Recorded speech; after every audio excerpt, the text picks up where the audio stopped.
welcome back to the show, everybody. Sean Palmer here. Seth Kamens will be on his way. Seth and Sean Sports Radio. You can find myself at SULawyer2001. You can find Seth at S Kamens on Twitter. And you can find us both on Seth and Sean Sports Facebook page, as well as at Seth and Sean on Twitter. And we have a couple of things to talk about today. But first, some sad news. Before Seth gets on, I wanted to hit upon this. It was going to be my last 5 minutes, but you know what? Without him being on right now, I can talk about this because it's a sad day for me. It's a sad day for those that wear the Syracuse orange, and certainly for those that went to school with me. So two of the alumni that preceded me but still members. For those that are not aware, I played in the Syracuse University Marching Band and the Pep Band. And to this day, I still play in that when it comes to an alumni event. I'm not very good, but it is a way of both giving back and seeing amazing basketball and football when we have the opportunity.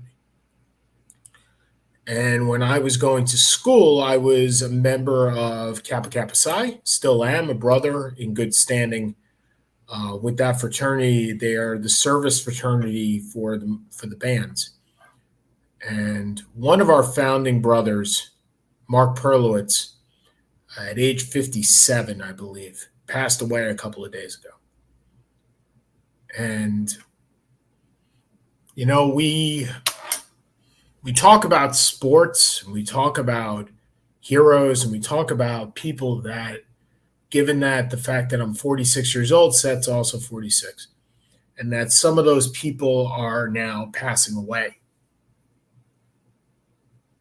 But you don't think that the people that are your friends are going to pass away. There is a mechanism. There is a way in which you think that, of course, the Bill Russells, the guys from the 1950s, right, in the 1960s and 1970s, are of the age. Look, dying is part of living, right? You get that. I get that. I really do. My uncle passed away in February of this year. You get that. I truly get that. But I don't get a man who was 57 years old that had taken upon himself to get into better shape and had run 800 straight days. 800 straight days as a way of convincing other people that running was a good idea, getting into shape.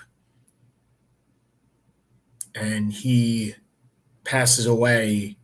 No, there's no reason for it right now, and quite frankly, it doesn't matter. Shock, jaw-dropping is what I would call it. And the other day when my buddy George Gross texted me that Brian had passed away, I had no words. This show gives me a mechanism in which to remember Brian, and we talk about him in a sports context. We can talk about what he did for the university bands. We can talk about what he did for the alumni band. We can talk about what he did for me. When I pledged Kappa Kappa Psi, there was a alumni football game. I was that ragtag freshman that had a mouth, surprisingly, and basically said that nothing was going to stop me. I was in great shape. I was probably in the best shape of the best shape of some of the brothers at the time, and I had a mouth, and I was going to not only score or create a score, but I was going to run through the line. And I remember being stood up. I mean, Brian was in decent shape at that time. He was in better shape as as he actually got older, Brian and Mark, his brother, and I got stood up. I mean, I ran right into the two Perlowitzes, and I had heard all about that. There was no way I was going to be able to get through them. But for those that know me and know my history, I don't really believe that anything can stop me. And I got stood up. It was like running into a brick wall. And I hit it and fell flat on my face. And I was hurting. I was hurting a lot. And I'm sitting there in the mud, embarrassed. There were a lot of people there, thoroughly embarrassed. And then I saw two hands. One was Mark's and one was Brian's. And they picked me up, they dusted me off, and they said, "Good run." And I went back to the huddle, did it again, and hit another wall. And every single time, there was a hand that picked me up. It is very hard for me. That's why I'm wearing the orange shed. It is very hard for me to deal with somebody that I know. Look, we've all had deaths, both personal and professional, but somebody that you don't expect to pass away and then is somebody that shouldn't pass away and just does. So Syracuse University family is in mourning today for Mark Perlowitz, Sharon Faulkner, Sharon Warholic as well, passed away of cancer at age 47 on Sunday. Big props, big condolences to my buddy Dave Warholic, whose sister passed away as well. Yeah. So we have Seth that just came aboard. I'm sorry that you are getting this now. I took the opportunity, Seth, to what the hell did I just miss? You missed really 10 minutes of condolences for two of my friends that passed away this week. Two Syracuse alumnus. Jesus. I'm sorry, I had no idea. It's been a rough week. We got word today of one and got word yesterday of another, and 57 and 47. Oh. And it's just a really hard week. I knew that you weren't joining till late, so I took the 10 minutes before and talked about them. And you know what? This show it's funny. Mark loves sports. He was a big Steelers fan, big Syracuse guy. In fact, at his funeral, he and his wife Pam and best friend George have asked everybody to dress in orange, which is great. That sounds like something you would do. Yeah. I mean, blue and orange, like for any, and Jets green is acceptable when I die. You can do any of those, but it is, yeah. So he loves sports. He actually talked about watching the show every once in a while. So it's good that we're doing this on this day. And yeah, it's a shitty day. I will tell you that flat out.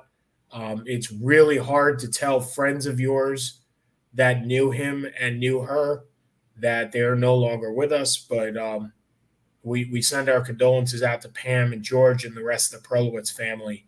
And we're here. The wall of orange is strong. And we definitely will help in whatever manner that we can. Okay. So let's get on to some happier times. And the good part is for Mark is that the Mets won today. He was a big Mets fan. And the Mets are actually the second best team in Major League Baseball right now. The Yankees have gone on a slide. They have. The Mets, I think, are 14-2 in their last 16 games. And I don't know if you watched the game on Sunday, Jake Degrom. Do you think I watched the game? Or any of the highlights? I mean, he was – so Jay and my brother and I were in the car listening to the game on the way back. And so this is the second game that Jake Degrom is pitching since he came back. By the way, he had a perfect game for 5 2/3, and he struck out 13. Like it's I wish I was watching it, but I think I enjoyed it more on the radio with my brother there, just looking at him going, we really don't want any fly balls because we think he's just going to strike out everybody. It was like listening to Gooden in 85 or Clemens in 86, where it was, he's just masterful. And Seth, I'll double down. If they stay healthy, him and Scherzer, they're going to win the World Series. Like I think they will win the World Series, and I think I will pay a lot of money to go see a World Series game this year. I did not in 2015 when they played the Royals. You did not think they were going to win the World I didn't think they were going to win, so I didn't pay. Right? I went to a playoff game. We watched one of the games at a bar on the Upper East. I forget. That's right. Game 1. We watched Game 1 with Matt Harvey at the Royals bar. At the Royals bar, and then we went drinking because they lost, and we went drinking hard that night, as I recall. But as we often did. We did, and maybe you'll come to a game, perhaps. But sure. I wasn't paying the $300 to sit in the nosebleeds, and I certainly wasn't paying $1,000 to sit in regular seats. This year, I think I would do that. I think this is a team that can win the series. I really hope that they don't play the Yankees because I really don't want that angst for 2 weeks. And I don't want it going back and forth. I'd prefer to play the Astros, which would be really, really strange given the fact that we beat them in 86, but they were both in the National League. So that would be strange in itself. But, yeah. Billy Hatcher is not walking through that door. No, neither is Kevin Bass. So we didn't talk really about the trade deadline last week.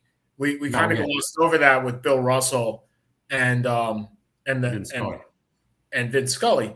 But the Yankees, I read some articles today, and I was really curious as to why the Yankees, and I say you because you're a Yankee fan, traded Jordan Montgomery, right, on one hand, and then picked up Frankie Monteris on the other, Frankie Monteris.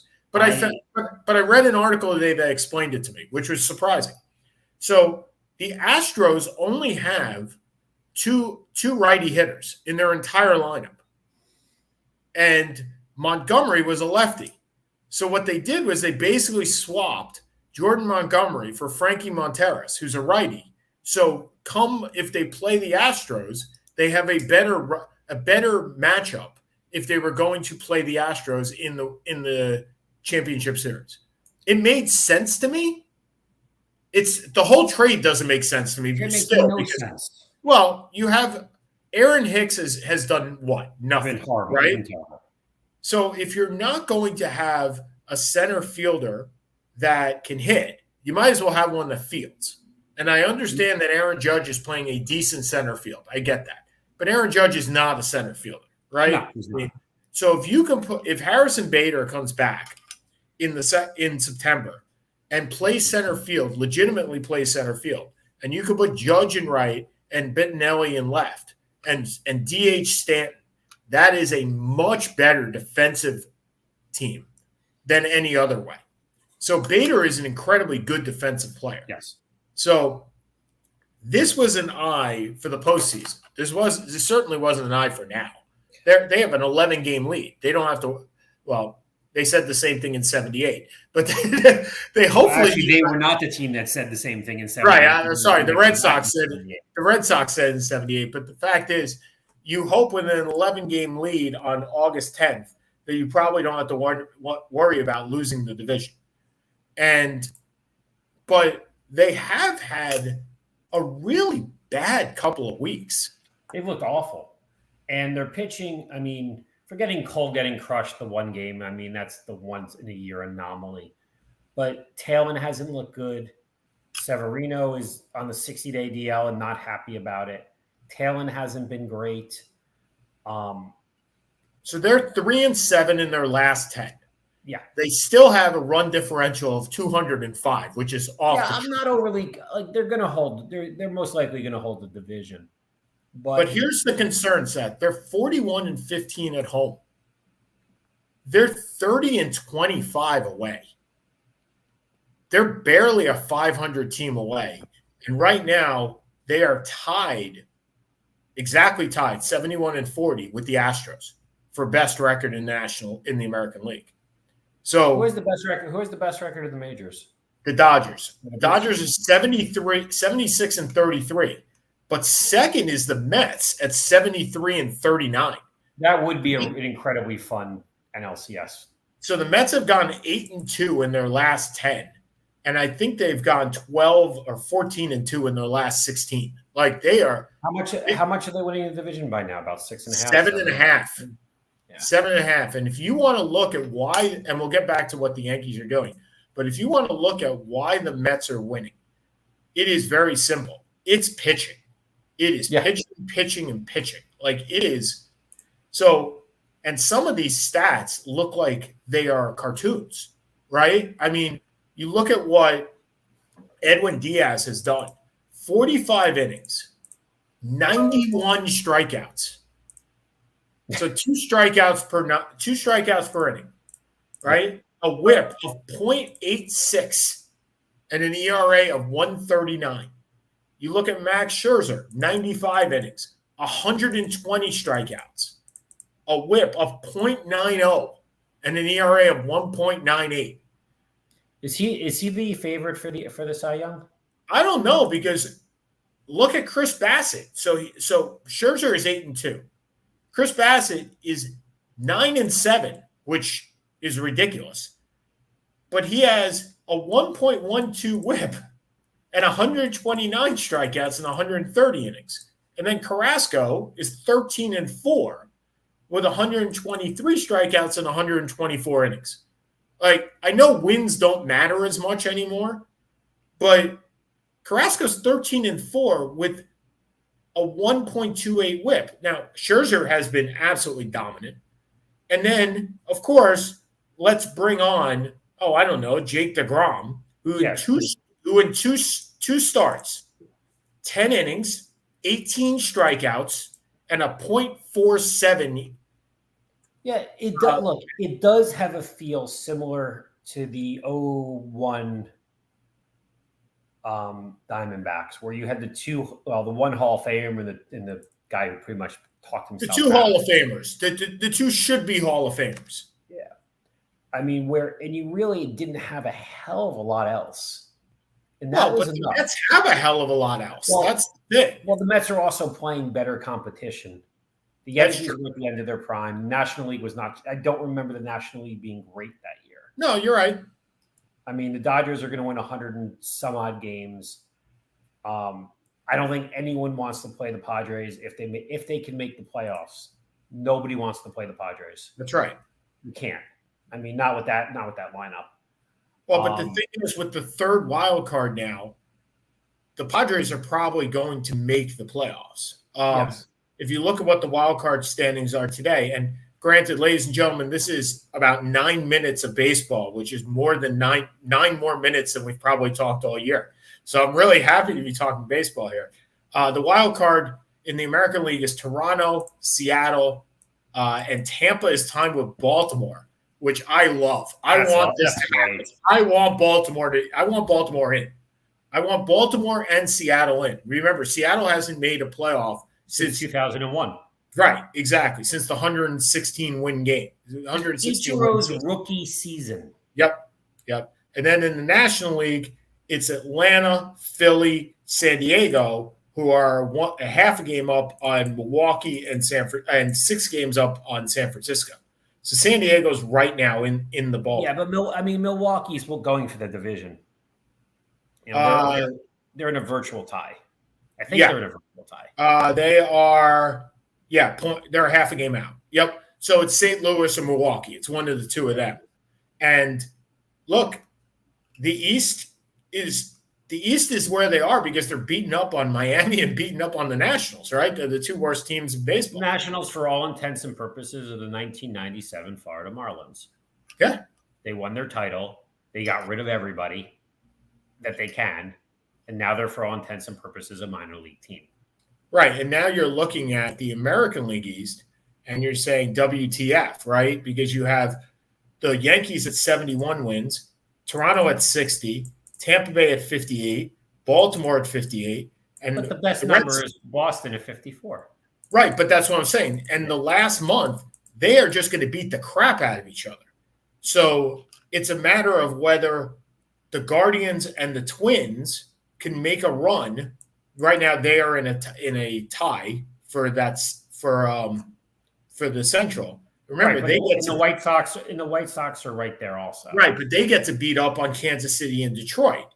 Yep. So if it comes to September and you got all those teams smack dab, Toronto, Tampa Bay, Baltimore, and the Red Sox, because they are only going to play each other in September. The advantage goes to the team. Goes to Seattle, because Seattle has got no pressure. They're not going to win the division. Correct. They're 11 and a half out. They're right. 11 and a half out. And the Angels, which I will never understand how they are continuously this bad, but they are. The Rangers are a dumpster fire, and the Oakland might as well just close the team. Right. So Seattle probably has a cakewalk in right now. Yeah. But that second and third wild card team, you look at Minnesota and Chicago and you say they got a better shot because they just got They got Kansas City. I also think they're both better than Cleveland. Right, but are they both better than Baltimore, Tampa Bay, and Toronto? And they're not better than Toronto. No, but Toronto hasn't been fantastic this year, contingent on based upon. No, agreed. They're 5-5, and nobody's vaccinated. No, I'm just kidding. Only with Merrifield. Oh my God, that's a whole nother thing. And the NBA has come down on that, by the way, this year as well. Yeah. But yeah, the great ads that you look at are Seattle bolstered their team with Luis Castillo. Like that was a tremendous trade for them because to me that said we're in it. We're going to be in the playoffs. Thankfully, since 2001, we're now going to be in the playoffs. And Castillo was the best arm that there was. There was nothing better. I think the Whit Merrifield trade in Toronto was an overrated one. I don't think you really 2 years ago, maybe this year. He doesn't move the proverbial vaccine needle this time. Oh, no, he hasn't moved. Well, he got vaccinated, but I mean, I assumed he, which says a lot that he wouldn't do it for his team in Kansas City. That's right. He would do it for Toronto. Well, what happened? What happened was, and you can read between the lines, is he was eligible right after the trade deadline. So 10 to 12 days before the trade deadline, he got vaccinated. Because the only way that he would be eligible is if he actually got vaccinated 10 to 12 days before. So he knew he was being traded and got vaccinated. But yeah, I mean, to me, that is the selfish of all selfishness, right? Is that, hey, I won't get vaccinated if I'm on a losing team. But just because I'm on a winning team and I got traded there, now I'll get vaccinated. I think that's garbage. For a guy that I liked and the guy that I really thought was a team player, having played all the different positions, yeah, he totally, nothing. You look at other trades that will benefit long-term, Christian Vasquez going to Houston, I love that trade because they had a sinkhole at catcher in Martin Maldonado. I thought he was a good defensive player. He is, but he's batting like 140. Like he is. Can you bat 140? Maybe. In RBI baseball, I can hit 140. Yeah, maybe. Look, the Braves got a bunch of pitchers, Raul Iglesias, but I don't think any of them really moved the needle. Philadelphia picks up Noah Syndergaard, which I love when he's going to come to New York. Like, I think that's just awesome. I love it. We talked about Juan Soto going to San Diego, and surprisingly calm are the Los Angeles Dodgers. And you know why the Dodgers are calm? Because they're getting back all their pitching. Yeah. Well, and they're getting back Walker Buehler, and they're getting back Dustin May. And most of their team has been on the DL or the IL, excuse me. And the Mets were basically quiet as well. And when you say, why were the Mets quiet? Well, there was a guy named Jake Degrom that was coming back. If Jake Degrom is your trade deadline, if that's your trade deadline acquisition, you just got the best pitcher in the league in the trade deadline. Now, Seth, I know that you and I had this conversation about a trade deadline and that I just want to inform our listeners and viewers that there used to be 2 trade deadlines. Oh, no, I think that was with you or that was with my brother. I'm not sure who I had the conversation with. There used to be a trade deadline for waivers and a trade deadline after that, which would have been September 1st for playoffs. Ladies and gentlemen, there's only one trade deadline now. If you cannot acquire anybody going forward unless you are waived. And when you're waived, it goes last to first. So the Yankees would never get a player. The Mets would never get a player unless it was like 45 million. If Max Scherzer, well, that's a bad idea. If I'm trying to pick up if Miguel Cabrera got waived tomorrow, not many people would try and pick him up for $32 million next year. So he might make it through to the Yankees. He might make it through to the Mets. But it would be very, very rare. And has there been – by the way, you were talking about teams that are like the Marlins of whatever year that they broke it down. How about the Cubs? Like the Cubs just – Yeah, when did Tom Ricketts become cheap? I mean, they win in 16, 17. 16, whatever. Yep, 16. They're a playoff team and competitive for a couple of years after the fact. Yep. They just tore down everything. Yep. I guess they figured if they can't win a title, you might as well just reboot from the beginning. And yeah, but the problem I have with that, especially, is look at the division you're in. Yeah, like it's terrible. It's a terrible division. It has been for years. I mean, the Cardinals are first with a 55% winning percentage. They're 60-49. You're probably going to win this division with less than 90 wins. So if you're the Cubs, it's all – I mean, they're minus 76 run differential. Excuse me. They're just not making – they're just not hitting. But if you're going to go down that path, you have Wilson Contreras and you have Ian Happ, who would have been two big bats that you could trade. Why don't you take it? Why don't you – if you're going to – admit defeat, throw up the white flag as the White Sox did in the white flag trade in 1987, throw up the white flag. And actually, that was when they were, I think, one game out of the wild card, and they traded, I forget who they traded, but it was they traded Danny Darwin, Keith Falk. Hold on. Now I love this. I love going back through this. Okay, it was called the white flag trade. They traded three veteran pitchers to San Francisco for 6 minor leaguers. They were 3.5 games behind the Indians for the Central Division lead, and this happened on July 31st. So the Giants got Wilson Alvarez, Danny Darwin, and Roberto Hernandez, and the White Sox received Keith Falk, Bob Howry, and 4 other guys you would never hear. But to be fair, Wilson Alvarez, I believe, won 20 games one year. He was He was Wilson a high-end starter in the late 80s. Well, Wilson Alvarez and Roberto Hernandez was your closer. Alvarez and Darwin were both in the rotation. But Darwin was like Mike Morgan. Darwin pitched for like 15 teams. It felt he pitched for everybody. Yeah. Actually, 1, 2, 3, 4, 5, 6, 7, 8, 9, 10 teams. Nope, 9 teams because he pitched for the Astros twice. And he pitched for the Rangers twice. So 8 teams. Over 78 to 98, over 20 years. That's a quality career. Yes, it is. That's an Ish Smith career right there. Okay, so I was going to say, do you really want to jump back to basketball? Because we just a baseball show. Look, we just spent 20 minutes on baseball. I couldn't be more proud of you. But tell me about Kevin Freaking Durant. I mean, this is just. So my brother and I had this conversation. I think you and I have had it before. Basketball, most sports are secondary to what goes on in the offseason or what goes on. Basketball is the best example of that. Right? So basketball is just a soap opera that happens to be on the court. I mean, you can go down through history and say this, right? I mean, Kobe was a soap opera with Shaquille, right? Yeah. Bill Walton was a soap opera, as in the hippie Bill Walton. I'm going back to there, right? Yeah, you are. Len Bias was a soap. The whole '87 draft was a soap opera, and Michael Jordan was a soap opera. Like the NBA is a complete and total soap opera, and here we have Kevin Durant. I got to tell you, I love what Joe Tsai did. I love that he backed his people because I really didn't think he was going to. No, I was kind of surprised myself. So this happened last night. For those that are unaware, and Kevin Durant said either It wasn't last night. It was a couple nights ago.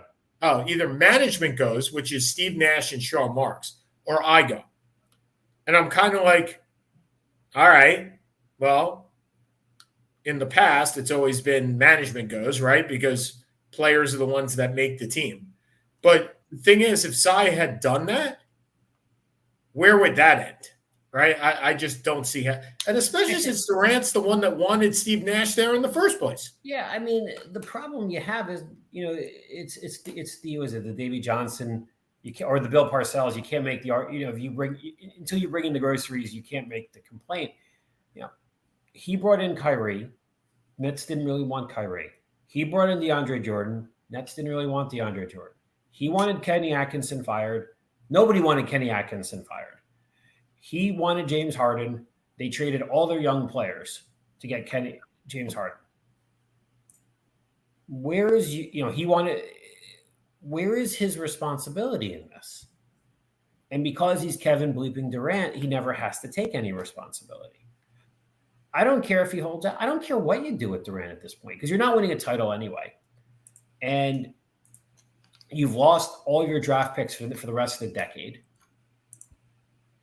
Well, I think one of the more interesting things about this is the only thing that Kevin Durant can do is hold out, right? There's nothing else that he can do. He's already thrown absolutely everybody under the bus. Like, there is the only person he hasn't thrown under the bus is the person he should be throwing under the bus, and that's Kyrie Irving, right? And he won't throw him under the bus, because if he does, then he basically has admitted that he's wrong, right? I mean, he's the one that won, so he won't throw him under the bus. So the only thing that he can do at this point is hold out. Now, I find that interesting, because the person that cares most about his image in the NBA is Kevin Durant. So if he holds out, where does that leave him? And I will also say, Kevin Durant strikes me as a guy who loves playing basketball more than just about anyone else loves playing basketball.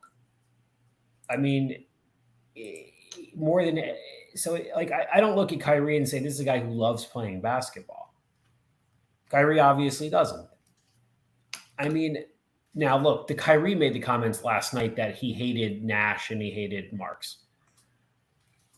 I mean, Marks is in an absolute no-win situation here. Marks builds a nice team, a young playoff team that hustled and has the chance to bring in the big guns. So what does he do? He has no choice. He's got to make the deal. But you guys pushed for all this. You decided you wanted to run the team. Again, look, we don't know the inside workings. No one ever does. But why? How do you not take any responsibility for it? Because nobody ever has. And maybe that's where did Kobe take responsibility for what happened in LA? No, not till he was done, right? I mean, you can say all you want. You have to take responsibility. You have to take responsibility. And at the end of the day, these players eventually, as they mature, right? I love, in some ways, I love sports because at times, and I'll say this, you and I think most fans forget how old these players are, right? So Kevin Durant is still 34 years old. Like, you and I are 46, right? We root for these guys. And I remember the first guy I rooted for after I was older than that guy. Like, I remember that transition where I called him, where I looked up to him, but yet he was younger than me. And that was David Wright. Like, that was the first guy I realized, wow, I'm cheering on a guy that's younger than me. Like, I just realized it. So you make the claim that they should take responsibility. No question about it. But at the end of the day, most of these guys are still kids. I mean, I get it. You're 34, and 34 may be more of an adult than a 28-year-old. But when Kobe went through his crap with Shaq, he was a kid. He was 28 years old. He was 27 years old, right? I mean, people make mistakes.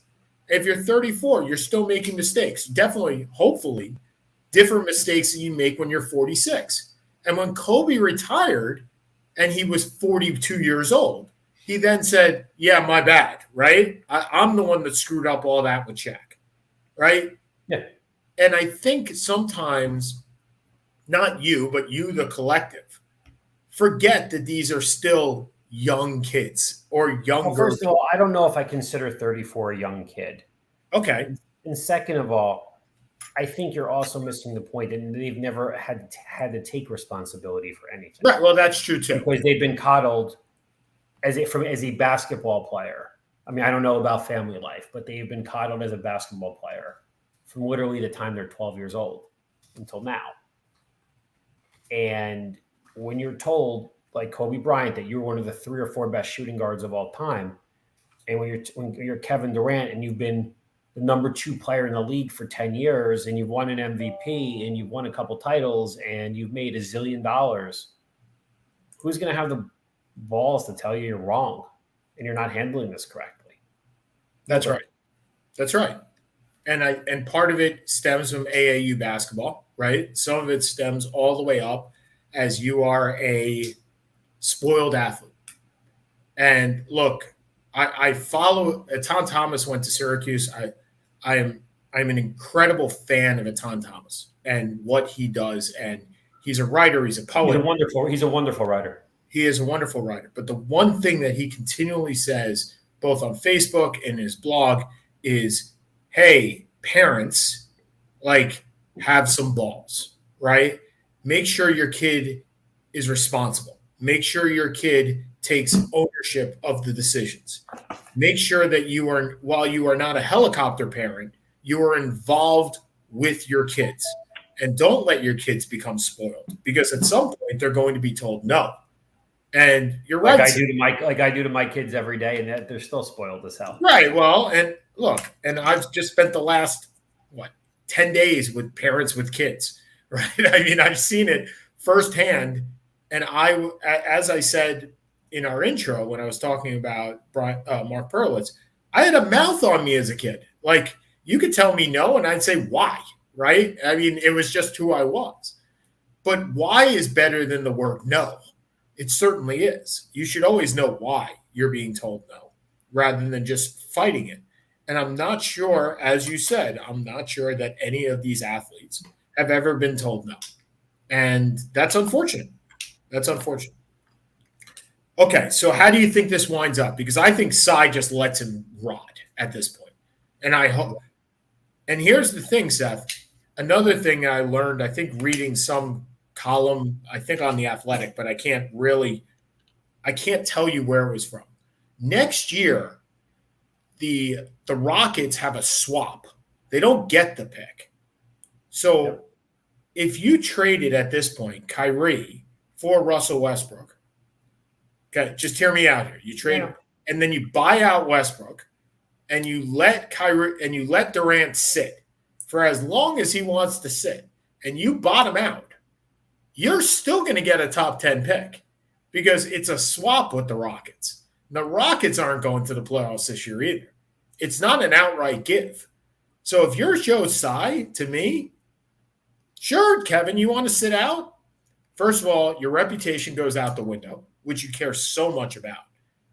And we'll just take our pick because we're probably not going to be less than the Rockets anyway. Does he realize? Do you think Durant realizes how much of a PR hit he has taken? He may not. No, he can't be. He can't be. If this is a man that, from all things that you read, from all things that you've seen, he cared about winning, so he went to Golden State, right? And then he cared about not being the man and went to the Nets so he could totally be the man. He cared about the reputation that he had. He cannot understand the PR hit that he's taking, because if he did, I can't imagine he would keep doing this. It doesn't. You could do this. All this you could have been done behind the scenes, right? Through intermediaries. It's been done, right? Harden never came out and said, trade me. Not once. Not once. His intermediaries certainly did. But Harden could take a step back and say, you know what? And I think he did numerous times. I don't know what's going on. My agents are talking. If there's a trade to be had, I'd love to go to Philly, but you know what? I'm happy playing here too. That easily could be said from Kevin Durant. I'm happy playing here, but if a trade comes, a trade comes. And in the back, his agent could be playing this game. But no, he came flat out and said it. And he said it to the owner. He's burning the house down. And he's not taking any responsibility for it. But I think every fan sees it for what it is. Or I hope they do. All right. So last night, ruling came down for LIV versus the PGA Tour. Did you see that? I did. I love it. And I love the fact for those that have not been following the LIV versus PGA Tour, the LIV Tour is the new tour funded by the Saudis and pays them $1 gazillion a year, pays golfers $1 gazillion a year. But the PGA basically said, you're either going to be in A or you're going to be in B. You can't be in both. Meanwhile, Greg Norman says, who's basically running the LIV, has said, oh, you can do whatever you want, right? You're free agents. You're independent contractors. First of all, good on the PGA for saying no. Second of all, I thought the rationale was hysterical. So three golfers sued the PGA this week or last week to be able to take place in the FedEx Cup. And they said, you are inhibiting my livelihood by doing this. And the PGA, I don't know who their lawyer is, but I'd love to meet him. Great rationale. He or she argued with the court and said, wait a second. You went to LIV to make more money. You went to LIV to play less tournaments. You made your choice. You knew what the consequences were going to be. You cannot have your cake and eat it too. It's either A or B. I don't care what Greg Norman says. You can't play in my tournament, right? It's either A or B. And the court said, yeah, the financial hit that you take now by not being in the FedEx Cup is definitely compensated by the fact that you made more money to begin with by going to LIV, right? And I was like, finally, a court that gets it, a court that gets sports. Like, this was great. And so the injunction was denied. Those three golfers cannot play in the FedEx Cup. And now we have an antitrust suit that's going to be heard probably in 2025, by the way. Right. So the docket for antitrust is at least until 2023, third quarter of 2023. And right now the docket is so full with antitrust cases that they said it may be 2025 by the time this is heard. Have you heard what the workaround is for this though? For the LIV players? No, please tell me because I'm interested. They can get, because if you get enough points, you still win money. You still qualify. They can go play on the Asian tour. Right, but they can't play in the FedEx Cup. No, they can't play in the FedEx Cup, but they can. So they can be eligible to play in the FedEx Cup, but they won't be allowed in the FedEx Cup. Gotcha. So it doesn't really matter. So they can. That's the thing, is that these guys were already eligible. They just wanted to play, and the PGA was like, "Excuse me, you made your choice, right?" Right. You went to the AFL or you went to the NFL. If you go to the AFL, that's what I was going to bring up, right? But eventually, Seth, I truly believe this is going to be just like the AFL, NFL. There's going to have to be a merger somewhere. There's going to have to be some piece somewhere. I'm not sure. Well, then the PGA Tour is going to go out of business, because I can't see how with the prize money. So the prize money for LIV, I've heard this, right? Some golfers are making $20 million a year just by playing, not winning, playing. No, it's more than that. Cameron Smith, who won the what do you call it, the Masters at US Open or the British? I think he won the British. I think was paid $100 million to jump. Dustin Johnson was paid $200 million to jump. Right, but that's over the course of time. That's not $100 million per year. That's over the course. No, of time. It's a one time. I don't know if it's over years or it's just a one-off. Right? No. It's got to be over years. No, the PGA cannot compete monetarily with the Saudis. No, the PGA, their entire purse is about $600 million. And you have to win. It's not just LIV is just participating. It's not winning. It's strictly participating. I can't see how the PGA Tour, unless there is some backlash, and by backlash I mean enough people are saying you're playing for Saudis, right? And people either stop coming or there are no TV rights. Well, there are really very little TV rights, if any, at this point anyway. Right. And because I think the networks are kind of scared to be involved with this, as they should be. Yeah, and the fan base is not happy about this, because what good does it do them? Unless the only way a fan base is going to enjoy this is to me, I love watching college football, and if I can get to watch 5 college football games instead of 2, I'm ecstatic. If I really love watching golf and I can watch 2 professional tournaments instead of 1 at the same time, I may right, really, but really they don't go head to head on weeks that there are at some point it's going to be an inevitability, because the LIV Tour is going to increase. Well, but the LIV Tour is not. That's the whole point to the LIV Tour. They're playing less, but there's still going to be competition, because the PGA has a tour stop every week. Right. It may not be significant. It may be, it may not be Bethpage. They may be playing the Waste Management Open in Phoenix, but that actually is the Waste Management Open. I know, but then you're right, because the majors have exemptions too, right? You're still going to see Phil Mickelson at the British Open, and you're probably still going to see him at the U.S. Open. I don't know. Well, no, you did. You saw him at. I mean, the British Open. I don't know how it's going to go going forward, because the people who have exemptions because of prior year. Yeah, that's what I'm saying. Will be able to get in, unless the Opens say no. Right. They can look. They have the right to withdraw the exemption. I have to assume it's not unassailable. Right. They did it for Greg Norman. Greg Norman was not allowed to play at the British Open or even be on. He wasn't even on the grounds. Right. Exactly. So, all right. From one sketchiness to another. Look, I have defended Pete Rose for 30 years, right? I wrote an article when I was 14 years old for Newsday that said that Pete Rose should be in the Hall of Fame. Newsday is it was actually for Kids Day, which was a section of Newsday, Newsday being the paper of Long Island. And it got published, and I have framed copies of this thing that every single person in my family seems to have a framed copy of it. I think I have 5 of them now. But the fact is, I have defended this man and said he should be in the Hall of Fame for 30 years. I still believe he should be in the Hall of Fame.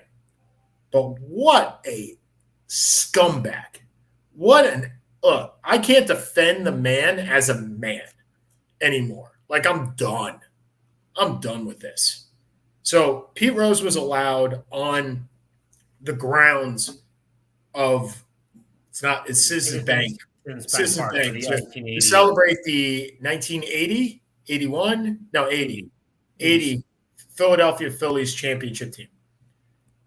And when questioned about literally a physical assault or a statutory rape of a 15-year-old, which happened 30 years ago, 40 years ago, 50 years ago, Pete Rose, in his infinite wisdom, said that was said to a female reporter, mind you, that was 55 years ago, babe. Like, dude, if you want to say that was 55 years ago, I get it. I do. I really do. Like, it doesn't excuse it, but if you want to say the statute of limitations is over, fantastic. Go do it. But to add the word babe afterwards, I know you're about to smirk, and I am too, but what an absolute scumbag. Like, he's been a scumbag forever. I know, but maybe I'm just getting to the point of acknowledging that, because I've been defending him for 30 years, 30 or 40 years. It is unheard of to me for somebody to be that. And this goes back to maybe Kevin Durant too, right? How can you be so oblivious to what's going on? How can Durant be so oblivious? And granted, I said Durant was oblivious and Durant's 34. Pete Rose is like 80 years old. He's learned. Right, but Pete Rose is always Pete Rose is not oblivious considering what happened to him.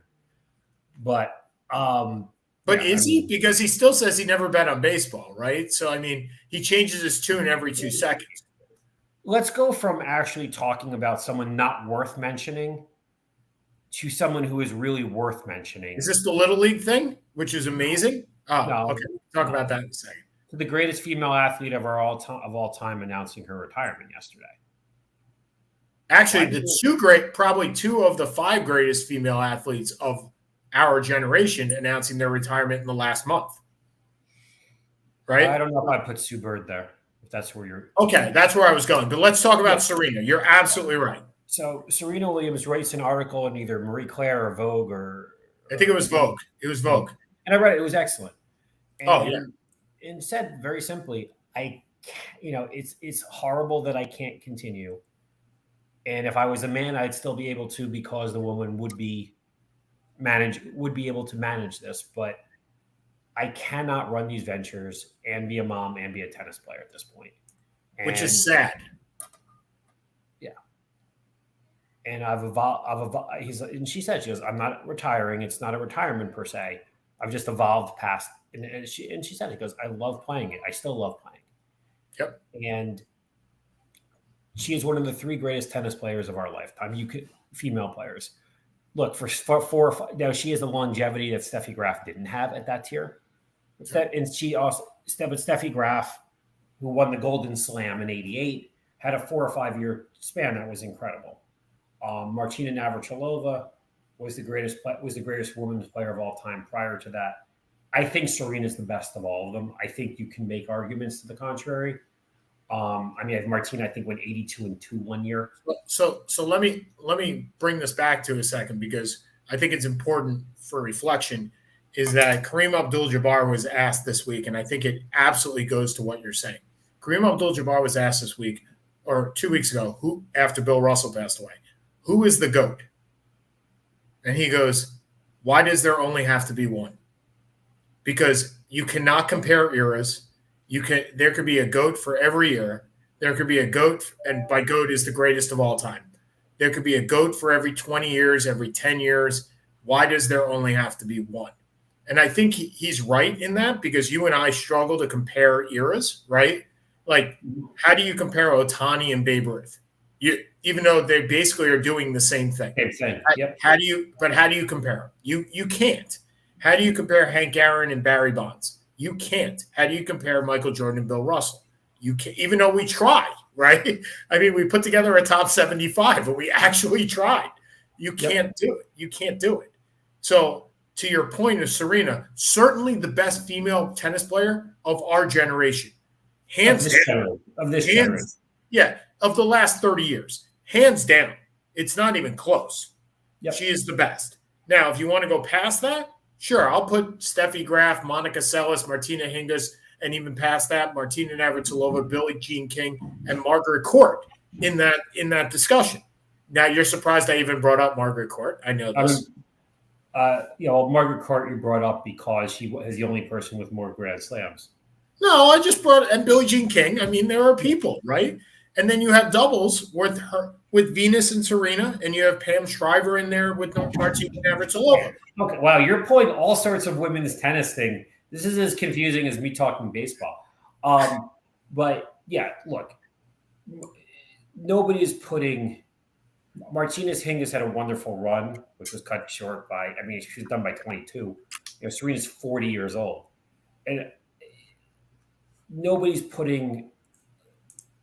For the last 25 years, there's nobody. I'll put Seles in that argument before she got stabbed. Seles had a 2 to 3 year run, and they got stabbed. They got stabbed, but unfortunately, there's no look. The guy who did it pretty much got. Unfortunately, the result was what he wanted. Yeah, no, I get that. Is after she was never the same player and never had the longevity that Graf did at such a top tier. That's correct. That's correct. Anyway, I'm sorry. I'm taking us off point here. You're absolutely right. But I think what we need to take out of her whatever conversation or whatever article that she wrote, is that it's a sad state of affairs. And she brought this up. She said, Tom Brady can play until Tom Brady wants to stop. And I can't. And that's awful. That is flat out awful. Now, is that true? I'm not really sure that's true. If she wanted to play, she can continue playing. I'm sure Tom Brady makes sacrifices. I'm sure she would have to make equal sacrifices. But if she actually feels that way, yeah, that's pretty sad. Yep. But look, we should mention the retirement of Sue Bird. I mean, she, if nothing else, one of the top 5 female basketball players of the last 30 years, if not in the top 3. Certainly the best female point guard I've ever seen. Point guard we've ever seen. Yep. And not that we are the world's greatest experts on women's basketball. No, but you put her with look. I mean, who else is there? Tina Weatherspoon, Dawn Staley, right? Teresa Weatherspoon. Who's Tina? Dawn Staley. Yeah. Look at this. They're pulling out women's basketball today. Tino? There's only one Tino. It ain't Weatherspoon. I said Tina. I said Tina, not Tino. Gotcha. Okay. But no, look, she won 5 gold medals. She won 2 or 3 championships at UConn. And she's from my hometown. She's from Syosset? She is from Syosset, Long Island. Yes, sir. Yes. Is that why she came up in conversation today? Probably. I did watch her last regular season game, and I plan on watching most of the playoffs if I can find them on TV somewhere. Look, it's still WNBA, right? But to your point, it is when people do retire, and especially players or athletes that we grew up watching in the last 20 years, it is sad. It is, and look, Serena did everything right. Serena did, and her sister, who also has done everything right. And I suggest you, if you haven't seen the movie King Richard, I support it. It was very well done. And I think you should go watch it. Venus has not made her intentions known. And I'd actually be surprised if Serena didn't play more doubles, because she and Venus play doubles. And I think that you might see her more in the doubles competition than in the singles competition. But that's to be seen. All right, we got 2 minutes left. You got anything for us? No, I mean, I'm good. I think we covered a pretty decent amount. Yeah, we had a good time today. Good show. And again, to those Syracuse faithful, it's a sad day. It's been a sad couple of days, and we'll get through it as we do with everything else. The wall is orange, and this is for Sharon and for Mark. And we'll see you guys next week. Have a good one, everybody. Have a good one.